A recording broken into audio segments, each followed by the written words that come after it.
एक छोटा सा शेर बोलना चाहूंगी आप सभी के सामने। ठान लिया तो जीत है, मान लिया तो हार है। अगर आप ठान लो तो आपकी विषम परिस्थिति में भी आपकी सफलता निश्चित है। धन्यवाद।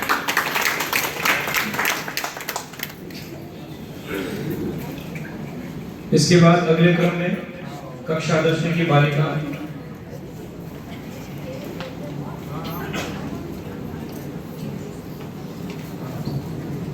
नमस्कार, मेरा नाम सेजल है और मैं पीएमसी राजकीय उच्च माध्यमिक विद्यालय जारड़ो कला की छात्रा हूँ।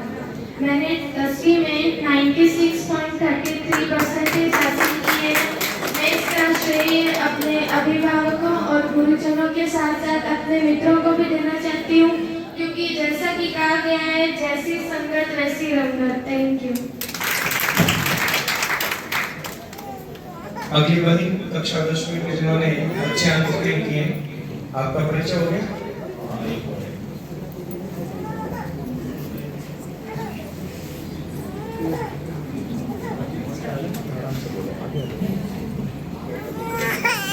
नमस्कार, मेरा नाम भाग्यश्री है। मैं राजकीय उच्च माध्यमिक विद्यालय मोगलपुर की छात्रा हूँ। मैंने क्लास 10th में 95% मार्क्स प्राप्त किए। इनका क्रेडिट मैं अपने पेरेंट्स और टीचर्स को देना चाहती हूँ, जिनकी मेहनत और सपोर्ट से मैं आज यहाँ पहुँच सकी। बहुत बहुत धन्यवाद। कोई और बहन जिसका परिचय होना शेष ऐसी बची क्या? 12th या 10th दोनों में से?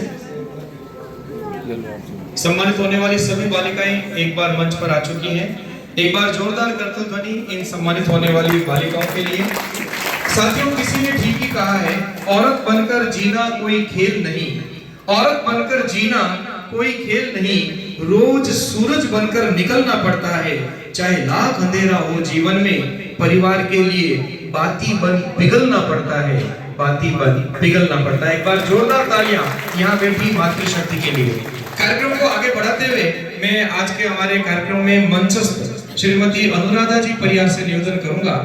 कनिष्ठ अभियंता है आप आगे आए और अंतर्राष्ट्रीय बालिका दिवस के इस अवसर पर आयोजित जिला स्तरीय बालिका सम्मान समारोह में उपस्थित बालिकाओं को और मातृशक्ति को संबोधित करें।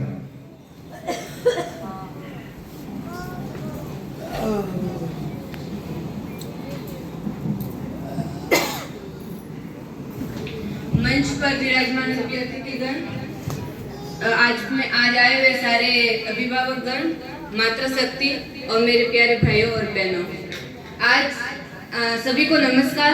मैं अजमेर विद्युत वितरण निगम लिमिटेड में कनिष्ठ अभियंता पद पर कार्यरत हूँ।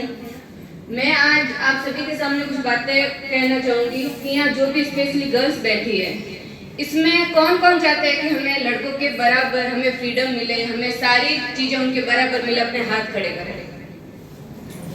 सारी लड़कियां चाहती है, हर कोई चाहता है हमें फ्रीडम मिले, हमें लड़कों के बराबर अधिकार मिले। तो ये चीजें हमें मांगने से नहीं मिलेगी। हम भी जब यहाँ बैठे थे, हमें भी यही चाहिए था कि हमें लड़कों के बराबर सारी चीजें मिले, पर कोई नहीं दे पाता है। इसके लिए अपन को खुद को मेहनत करनी पड़ती है, और जब अपन फाइनेंशियल इंडिपेंडेंट हो जाते हैं या फिर कोई गवर्नमेंट जॉब लग जाती है, तो यही समाज, यही लोग नहीं चाहते हुए भी अपन को सारा हक देते हैं। और अपन को कुछ नहीं कहना चाहूंगी कि वो हाउसवाइफ है। आप सभी को पता है कि जो हाउसवाइफ का जो काम है, वो इस दुनिया में सबसे बहुत मुश्किल काम है। आपकी सभी मम्मी कहती होंगी कि बेटा आप पढ़ लिख लो, आपकी लाइफ हमारी तरह ना हो। क्यों कहते होंगे? क्योंकि उनको अपनी लाइफ पसंद नहीं है। वो सिर्फ कहीं ना कहीं एक चार दीवारी के अंदर कैद हो गए हैं। काम वो बहुत करता है, सुबह 5 बजे उठते हैं, शाम को 10 बजे तक वो अपने परिवार के लिए इतना करते हैं। यदि इतनी मेहनत अपन आज के टाइम में कर ले, जो भी ये गर्ल्स बैठे हैं, तो आप है ना कलेक्टर आराम से बन जाओगे। या आप अपनी मम्मी से पूछ सकते हो कि उनकी जितनी मेहनत कोई नहीं करता होगा। तो मैं आप सभी गर्ल्स से यही कहना चाहूँगी, खूब मेहनत करो, पढ़ो लिखो और थोड़ा बड़ा सोचो। मैं कुछ एग्जाम्पल और देना चाहूँगी कि जैसे कि मान लो कोई परिवार है, उसमें 2 भाई हैं। एक ने सोचा कि मेरे को बहुत कुछ बड़ा करना है वो दोनों एक ही परिवार के, दोनों एक जैसे हैं। बट एक ने सिर्फ सोच लिया कि मेरे को कलेक्टर बनना है या फिर मेरे को बहुत बड़ा आदमी बनना है। एक ने सोच लिया कि मेरे को बस ठीक है, कोई जुगाड़ हो जाए, कुछ या छोटी मोटी गवर्नमेंट जॉब लग जाए। सिर्फ सोच का फर्क है। सभी के पास सेम टाइम होता है, सेम 24 आवर्स होते हैं। मेहनत करेगा वो दोनों लाइब्रेरी जाते हैं, दोनों 8-10 घंटे पढ़ते हैं। एक पढ़ाई कर रहा है कलेक्टर के लिए, करने के लिए हम संयुक्त राष्ट्र के आह्वान पे 2012 से मना रहे हैं। अभी जो मेरे से जस्ट पहले जो मैडम ने बताया कि लड़कियों को किस प्रकार से या उनके पापा ने किस प्रकार से उनको मोटिवेट किया और आगे पढ़ाया, इसीलिए मैं मेरे बारे में कुछ बताना चाहती हूँ कि मैं एक साधारण परिवार से बिलोंग करती हूँ और मैं 4 बहनें और 1 भाई है, जिसमें हम 3 बहनें अभी सर्विस में हैं और बाकी 2 छोटे भाई बहन भी तैयारी कर रहे हैं। तो सेम ऐसे ही लोगों का, मैं भी गांव से बिलोंग करती हूँ, सबका यही कहना था कि आप बेटों को क्यों पढ़ा रहे हो। तो मेरे पापा को भी लगता था कि बेटा, भाई मेरा सबसे छोटा है, तो लगता था कि ये अपना नाम रोशन करे। तो ये मेरी तीसरी सर्विस है और मैं लगभग 7.5 साल की सर्विस अब तक कर चुकी हूँ। तो मैं सबको यही कहना चाहूँगी कि कोई भी बच्चा, देखो जो इंटेलिजेंट बच्चे होते हैं वो अपने आप निकल जाते हैं, उनको थोड़ा बहुत समझाने की जरूरत होती है, लेकिन जो बच्चे एवरेज हैं उनको थोड़ा मोटिवेशन की, उनको घर वालों की थोड़ा सपोर्ट की जरूरत है ताकि वो भी आगे निकल सके।